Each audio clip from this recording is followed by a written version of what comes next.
마을과 이웃을 연결합니다. 여기는 마을방송국 단팥방입니다.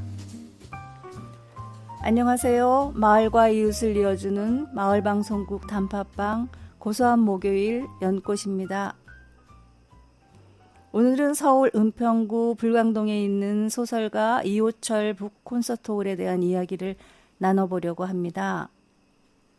오늘 함께 해주실 두 분입니다. 채경, 홍옥님 안녕하세요. 안녕하세요. 채경입니다. 안녕하세요. 빨간 사과 홍옥입니다. 오랜만에 셋이서 함께하는 방송이라 기대가 크네요. 이번에 우리가 함께 서울 나들이를 다녀온 곳이 이곳 행신동에서는 그다지 멀지는 않지만 그래도 행정구역상 서울이라 체감상 거리감은 좀 있었을까요? 두 분은 어떠셨어요? 은평구는 고양시와 바로 인접한 지역이잖아요. 그렇죠. 저는 3호선을 이용하면 되니까 편했거든요. 20분 정도 걸렸어요. 아, 그래요. 저야 삼성역에서 지하철로 내정거장 가면 불광역에 도착을 해요. 가까운 곳에 좋은 문화공간이 있어 참 좋았고 처음 접했는데 반가웠어요. 그다지 멀지 않은 거리여서 부담감은 없었던 걸로. 네, 다행입니다. 그럼 본격적으로 이야기를 시작해 볼까요? 소설가 이호철 선생은 분단 문학을 대표하는 작가로 평가받고 있습니다. 지난해 문을 연 이호철 북콘서트홀을 다녀올 기회가 있었는데 먼저 작가에 대한 간단한 설명이 필요할 것 같아요. 채경님. 네, 사실 저는 이호철 작가를 이름으로만 알고 있었어요. 그래서 이번 기회에 작가에 대한 자료를 좀 찾아봤는데요. 먼저 이호철 작가는 1955년 탈향으로 문단에 등단하며 창작 생활을 시작했다고 해요. 주로 분단 문제를 다룬 작품을 발표하며 작가로서의 입지를 구축하였고 60년 가까운 기간 동안 100여 편의 단편과 30여 편의 중장편 소설을 남겼어요. 이호철 작가는 우리 현대사에서 소시민으로서의 삶의 방향과 정체성에 많은 고민을 한 작품들을 남겼으며 단순히 분단 문학의 한 장르에 머무르지 않고 현대사의 질곡한 부분을 치열하게 살다가 한 작가로 평가되죠. 선생은 2016년 돌아가실 때까지 이곳 은평구 불광동에서 생활을 하셨고 문학관도 은평구에서 주관을 해서 북콘서트홀로 만들게 되었다고 하네요. 이곳 이호철 북콘서트홀은 우리가 알고 있는 문학관과는 조금 달랐어요. 문학관은 보통 별도의 건물로 세워져 있는 경우가 많잖아요. 그런데 이곳은 주상복합 건물 안에 위치해 있어요. 조금 낯설기도 했지만 입주민이나 주변 사시는 분들의 접근성이 좋은 거니까 괜찮겠다 싶었거든요. 맞아요. 네. 물론 문학관이 북콘서트홀로서 얼마나 활용될 수 있을지는 아직 개관 초기라서 얘기하기가 조금 어렵지만요. 그렇죠. 네. 이호철 북콘서트홀이 개관되면서 이호철 통일로 문학상 시상식도 이곳에서 하게 된 것이 기쁜 일 중에 하나죠. 그동안은 진관사 문화체험관 등에서 시상식이 진행되었는데 이곳 개관으로 시상식과 수상작가와의 대담 등이 한 곳에서 이루어지게 된 것이에요. 2024년 11월에 제8회 시상식이 있었어요. 이호철 통일로 문학상에 대해서 제가 좀 찾아보니까 이 상은 분쟁과 차별 그리고 폭력을 문학으로 풀어냈다고 평가받는 작가에게 수여된다고 합니다. 2024년에는 북아일랜드 출신 소설가 애나 번스가 본상을 수상했다고 하는데요. 저는 국내 작가에게만 한정된 문학상인 줄 알았는데 아니었어요. 아, 그렇군요. 시상식도 열리고 북콘서트도 열리고 가까운 곳에서 의미 있는 행사들이 진행되고 있었어요. 이제 첫걸음을 했으니 좋은 문화 강연이나 작가와의 만남 등이 있으면 가끔 참여하여 문화적 소양을 키워볼까 싶어요. 네, 좋죠. 그렇죠. 개관 이후 문학관과 북콘서트홀이 만났다라는 슬로건으로 시작된 52주간의 문예북흥 프로그램이 진행 중인데요. 문해부흥이란 문학과 예술의 책을 덧붙인 신조어라고 하네요. 우리가 이번에 다녀온 것이 유령의 시간 작가인 김희정 소설가의 북콘서트였는데요. 벌써 10회차였어요. 김희정 작가의 유령의 시간이라는 작품은 자전적 장편 소설인데요. 제24회 대산문학상 수상작입니다. 해방 전후 10년 동안 삶이 무너진 주인공 이섭에 대한 이야기예요. 네, 그렇죠. 작품의 70%가 실제 이야기고 나머지는 픽션이라고 작가분이 그러셨는데 그 정도면 거의 자전적 소설이 아닐까 싶은데 어떻게 보셨어요? 네. 저는 강연 형태의 강좌는 여러 번 참여해봤으나 작가와의 만남은 처음이었거든요. 물론 진행 형태는 강좌처럼 진행자 위주였지만 책을 중심으로 배경을 설명하고 작가의 유년기와 아버지를 바라보는 작가의 시선이 따뜻해서 듣는 내내 느낌이 아주 좋았어요. 또한 지식 전달이 주가 아니고 왜 자신의 경험을 소설로 구성하였는지에 대한 주제여서 더 가깝게 와닿기도 했고요. 사실 작가와 비슷한 유년기의 현대사를 우리 모두 겪어서 감정이입이 쉬웠다고도 생각을 했어요. 물론 작가가 접한 아버지의 사회주의자로서의 활동과 월북했다 다시 남으로 돌아온 경력은 그 당시엔 숨겨야 하는 금지어였을 텐데요. 저는 그 내용도 좋았지만 딸로서 기억하는 아버지에 대한 상이 따뜻하고 존경했다는 작가의 말이 오래 남았어요. 아마도 소설에선 작가의 이런 느낌이 따뜻한 시선으로 아버지를 묘사하지 않았을까 싶은데요. 아직 읽어보지는 않았지만 기대하고 있습니다. 저도 소설을 미리 읽고 가지는 못했어요.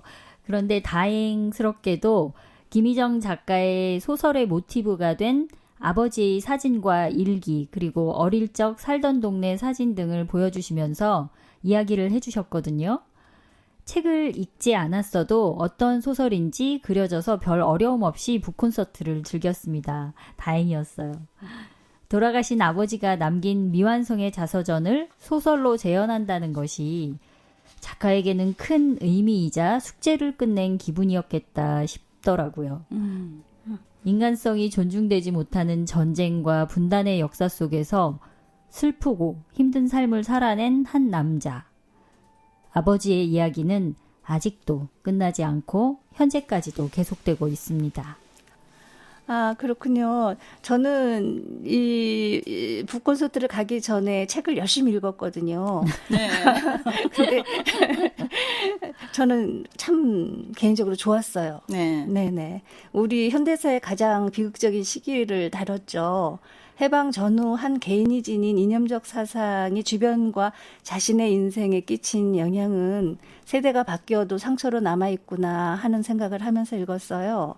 주인공 이섭이 자신의 선택으로 역이산 가족이 되어 평생을 회한과 절망 속에서 살아가게 되는 것은 그 시대 우리 모두의 불행한 역사일 수도 있다는 생각을 하게 됐습니다. 그렇죠. 아마도 많은 분들의 가족사를 찾아가다 보면 작가의 사정과 비슷한 아픔을 겪고 있는 분들이 많을 거예요.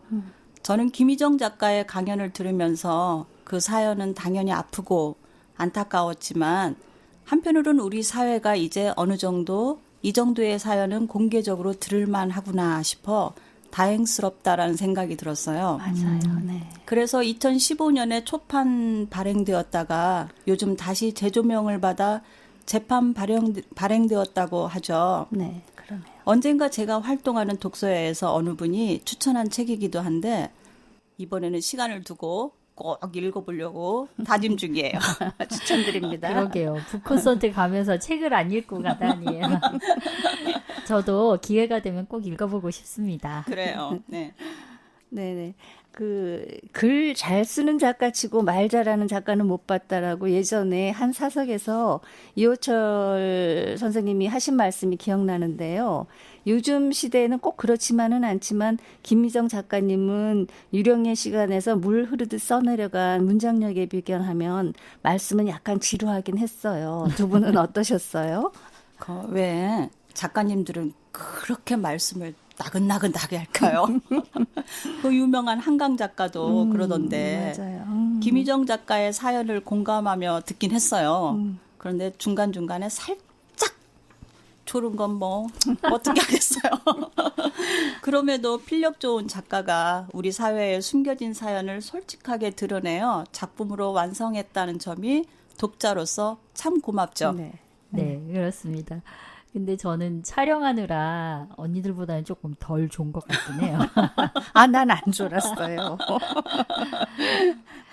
그런데 작가님이 쓰신 무선 마이크 음량이 좀 작아서 더 듣기 힘들고 어렵긴 했어요. 왜냐하면 질문하는 시간에 유선 마이크로 바꾸고 소리가 너무 잘 들리는 거예요. 그러니까 이게 소리가 작다 보니까 더 신경 써서 들어야 되고 톤도 낮으니까 더 조금 어렵지 않았나.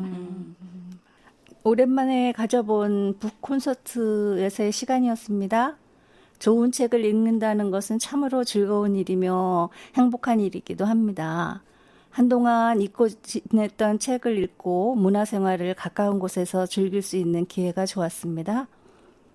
이호철 북 콘서트홀에서는 작년 12월부터 시작된 52주간의 운회 북흥이 계속되니 앞으로도 시간이 되면 참여할 수 있었으면 좋겠어요. 두 분은 이번 이호철 북 콘서트 나들이 어떠셨는지요? 저는 콘서트홀 공간이 참 마음에 들었어요. 맞아요. 이호철 작가의 생전 모습을 AI로 재현해 놓고 한쪽 벽면 전체는 이호철 문학의 기원이 된 10톤가량의 실제 화물열차 공간도 있었잖아요. 맞아요. 그곳에 올라가서 홀을 이렇게 내려다보는 기분이 꽤 괜찮았어요. 나 올라갔잖아. 맞아요. 앞으로 문화예술 프로그램이나 공연도 이곳에서 진행된다고 하니까 다음에 꼭 가봐야 되겠어요. 그래요. 사실 개인적으로 집 가까운 곳에 있는 좋은 문화 공간을 발견해서 좋았어요. 멀리 있는 곳이면 한번 방문하기가 쉽지 않은데 그곳은 실내 분위기도 안정적이고 또 이호철 작가의 여러 흔적들이 전시가 되어 있었잖아요. 네. 그중에 제 시선을 붙잡은 게 하나 있었어요. 그건 작가의 오래된 상장이었는데 예전에 그 유명했던 사상계라는 문예 잡지사로부터 받은 상장이었어요. 그 상장 대표명의 수여자가 장준하라고 쓰여 있었는데 그 상장 하나로 아주 오래전 우리 현대사에 아픈 그 꼭지 하나가 떠올랐어요. 사상의 자유가 금지된 시절 유신 조치의 부당함을 부단히 알린 잡지였잖아요. 또 장준하 대표의 죽음도 떠올랐고 그거 보면서 아픈 우리 현대사는 여기저기 아직도 해결되지 않은 채 우리 주변에 많이 있겠구나라는 생각이 들었죠. 정말 해결되지 않은 일들이 너무 많죠. 사상계하고 장준하 선생을 아시는 그대가 연식 오래됐죠. 연식이 궁금합니다. 아니 근데 저는 언니들하고 가끔 하면서 정말 제가 이 세상에 참 관심이 없었구나를 매번 느끼게 되는 것 같아요. 아니 다른 쪽으로 있었겠죠. 사람이 관심 분야는 너무 다양해서. 근데 좀 약간 좀 모자라. 어머나. 내가 참 모자란가 막 이런 생각도 했어요. 어머나 웬 자책.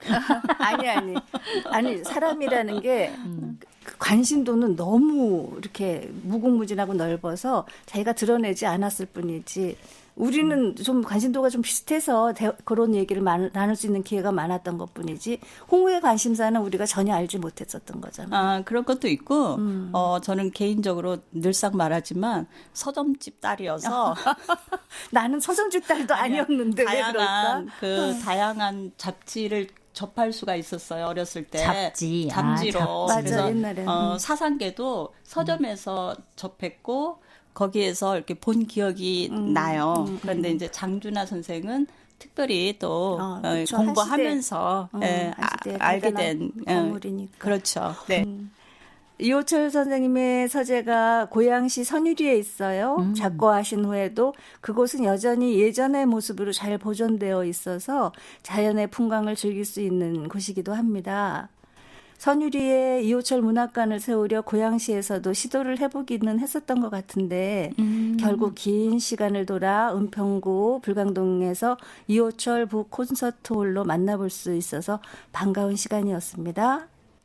지금까지 고소한 목요일 연꽃이었습니다. 오늘 함께 해주셔서 감사합니다. 감사합니다. 감사합니다.